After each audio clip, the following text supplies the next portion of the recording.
ہم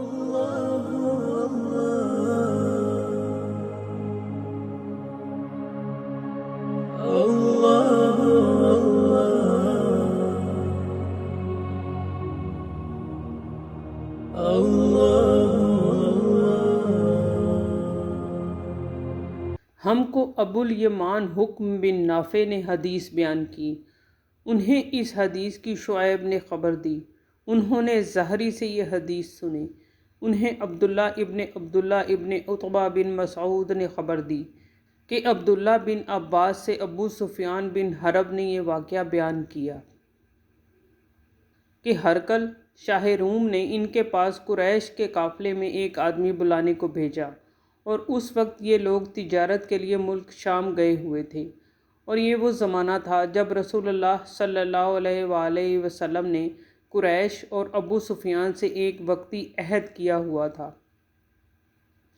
جب ابو سفیان اور دوسرے لوگ ہرقل کے پاس ایلیا پہنچے، جہاں ہرقل نے دربار طلب کیا تھا، اس کے گرد روم کے بڑے بڑے لوگ، علماء، وزراء، امراء بیٹھے ہوئے تھے۔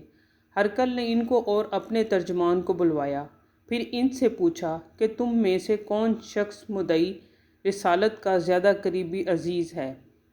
ابو سفیان کہتے ہیں کہ میں بول اٹھا کہ میں اس کا سب سے زیادہ قریبی رشتہ دار ہوں۔ یہ سن کر ہرقل نے حکم دیا کہ اس کو یعنی ابو سفیان کو میرے قریب لا کر بٹھاؤ، اور اس کے ساتھیوں کو اس کی پیٹھ کے پیچھے بٹھا دو۔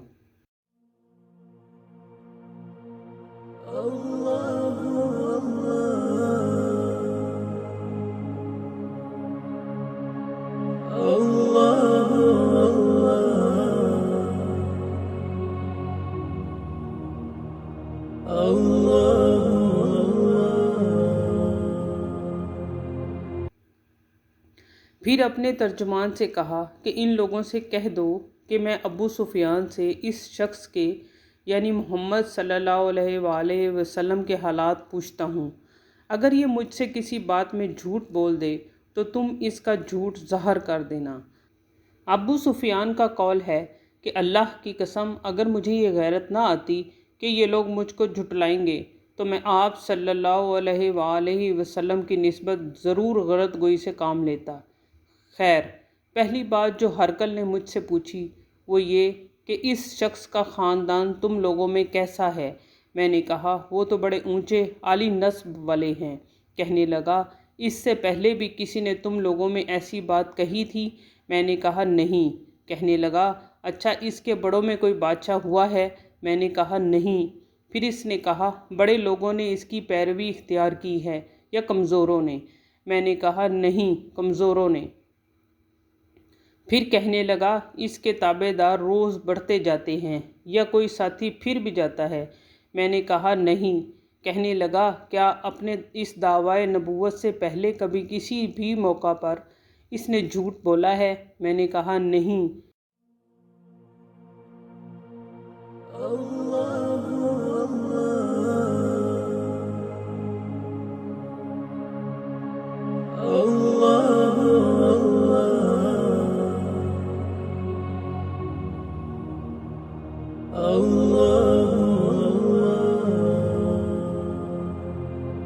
اور اب ہماری اس سے صلح کی ایک مقررہ مدت ٹھہری ہوئی ہے، معلوم نہیں وہ اس میں کیا کرنے والا ہے۔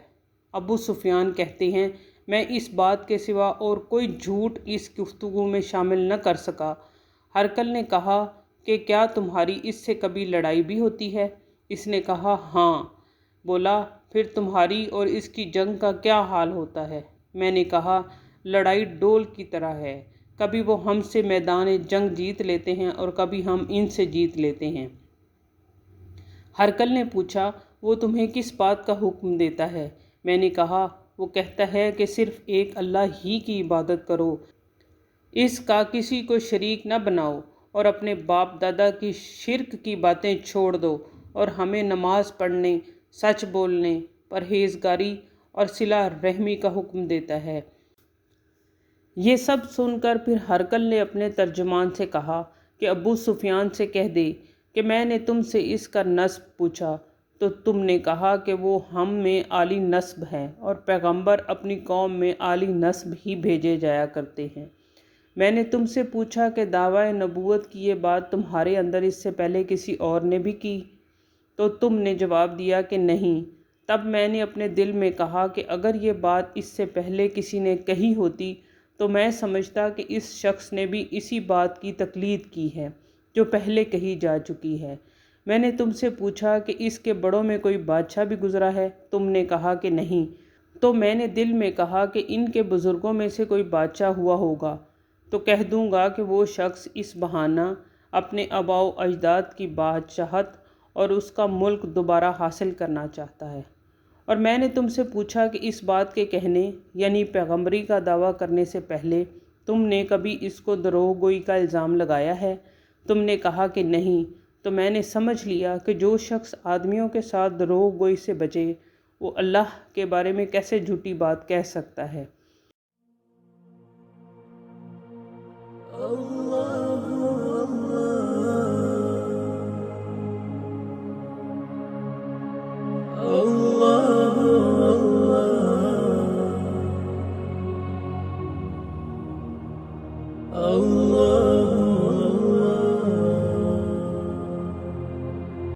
اور میں نے تم سے پوچھا کہ بڑے لوگ اس کے پیرو ہوتے ہیں یا کمزور آدمی؟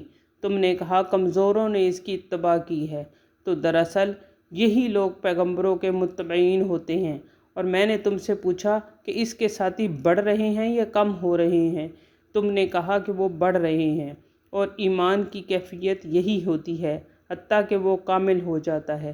اور میں نے تم سے پوچھا کہ آیا کوئی شخص اس کے دین سے ناخوش ہو کر مرتد بھی ہوا؟ تم نے کہا نہیں۔ تو ایمان کی خاصیت بھی یہی ہے، جن کے دلوں میں اس کی مسرت رچ بس جائے وہ اس سے لوٹا نہیں کرتے۔ اور میں نے تم سے پوچھا کہ آیا وہ کبھی عہد شکنی کرتے ہیں؟ تم نے کہا نہیں۔ پیغمبروں کا یہی حال ہوتا ہے، وہ عہد کی خلاف ورزی نہیں کرتے۔ اور میں نے تم سے کہا کہ وہ تم سے کس چیز کے لیے کہتے ہیں؟ تم نے کہا کہ وہ ہمیں حکم دیتے ہیں کہ اللہ کی عبادت کرو، اس کے ساتھ کسی کو شریک نہ ٹھہراؤ، اور تمہیں بتوں کی پرستش سے روکتے ہیں، سچ بولنے اور پرہیزگاری کا حکم دیتے ہیں۔ لہٰذا اگر یہ باتیں جو تم کہہ رہے ہو سچ ہیں تو عنقریب وہ اس جگہ کا مالک ہو جائے گا کہ جہاں میرے یہ دونوں پاؤں ہیں۔ مجھے معلوم تھا کہ وہ پیغمبر آنے والا ہے، مگر مجھے یہ معلوم نہیں تھا کہ وہ تمہارے اندر ہوگا۔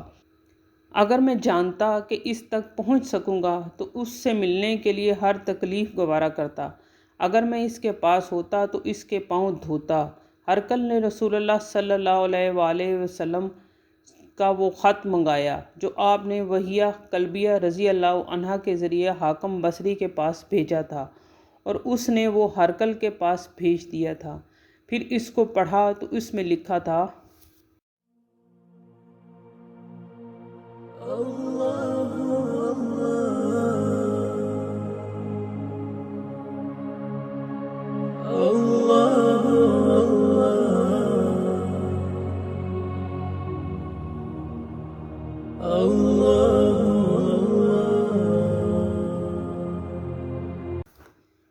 اللہ کے نام کے ساتھ جو نہایت مہربان اور رحم والا ہے۔ اللہ کے بندے اور اس کے پیغمبر محمد صلی اللہ علیہ وآلہ وسلم کی طرف سے یہ خط ہے، شاہ روم کے لیے۔ اس شخص پر سلام ہو جو ہدایت کی پیروی کرے۔ اس کے بعد میں آپ کے سامنے دعوت اسلام پیش کرتا ہوں۔ اگر آپ اسلام لے آئیں گے تو دین اور دنیا میں سلامتی نصیب ہوگی، اللہ آپ کو دوہرا ثواب دے گا، اور اگر آپ میری دعوت سے روگردانی کریں گے تو آپ کی رعایا کا گناہ بھی آپ ہی پر ہوگا۔ اور اے اہل کتاب، ایک ایسی بات پر آ جاؤ جو ہمارے اور تمہارے درمیان یکساں ہے، وہ یہ کہ ہم اللہ کے سوا کسی کی عبادت نہ کریں اور کسی کو اس کا شریک نہ ٹھہرائیں، اور نہ ہم میں سے کوئی کسی کو اللہ کے سوا اپنا رب بنائے۔ پھر اگر وہ اہل کتاب اس بات سے منہ پھیر لیں تو مسلمانوں، تم ان سے کہہ دو کہ تم مانو یا نہ مانو، ہم تو ایک اللہ ہی کے اطاعت گزار ہیں۔ ابو سفیان کہتے ہیں، جب ہرقل نے جو کچھ کہنا تھا کہہ دیا اور خط پڑھ کر فارغ ہوا تو اس کے ارد گرد بہت شور و غوغا ہوا، بہت سی آوازیں اٹھیں، اور ہمیں باہر نکال دیا گیا۔ تب میں نے اپنے ساتھیوں سے کہا کہ ابو کبشہ کے بیٹے نبی کریم صلی اللہ علیہ وآلہ وسلم کا معاملہ تو بہت بڑھ گیا، دیکھو تو اس سے بنی اصغر روم کا بادشاہ بھی ڈرتا ہے۔ مجھے اس وقت اس بات کا یقین ہو گیا کہ نبی کریم صلی اللہ علیہ وآلہ وسلم عنقریب غالب ہو کر رہیں گے، حتیٰ کہ اللہ نے مجھے مسلمان کر دیا۔ راوی کا بیان ہے کہ ابن ناطور، ایلیا کا حاکم، ہرقل کا مصاحب اور شام کے نصاری کا لاٹ پادری بیان کرتا تھا کہ ہرقل جب ایلیا آیا ایک دن صبح کو پریشان اٹھا تو اس کے درباریوں نے دریافت کیا کہ آج ہم آپ کی حالت بدلی ہوئی پاتے ہیں، کیا وجہ ہے؟ ابن ناطور کا بیان ہے کہ ہرقل نجومی تھا، علم نجوم میں وہ پوری مہارت رکھتا تھا۔ اس نے اپنے ہم نشینوں کو بتایا کہ میں نے آج رات ستاروں پر نظر ڈالی تو دیکھا کہ ختنہ کرنے والوں کا بادشاہ ہمارے ملک پر غالب آ گیا ہے۔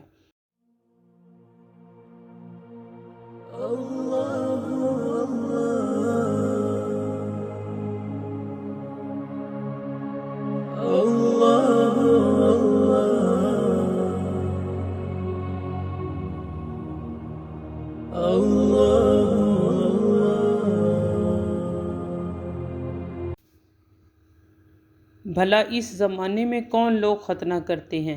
انہوں نے کہا کہ یہود کے سوا کوئی ختنہ نہیں کرتا، سو ان کی وجہ سے پریشان نہ ہوں۔ سلطنت کے تمام شہروں میں یہ حکم لکھ بھیجیے کہ وہاں جتنے یہودی ہوں گے سب قتل کر دیے جائیں گے۔ وہ لوگ انہی باتوں میں مشغول تھے کہ ہرقل کے پاس ایک آدمی لایا گیا جسے شاہ غسان نے بھیجا تھا۔ اس نے رسول اللہ صلی اللہ علیہ وآلہ وسلم کے حالات بیان کیے۔ جب ہرقل نے سارے حالات سن لیے تو کہا کہ جا کر دیکھو وہ ختنہ کیے ہوئے ہے یا نہیں۔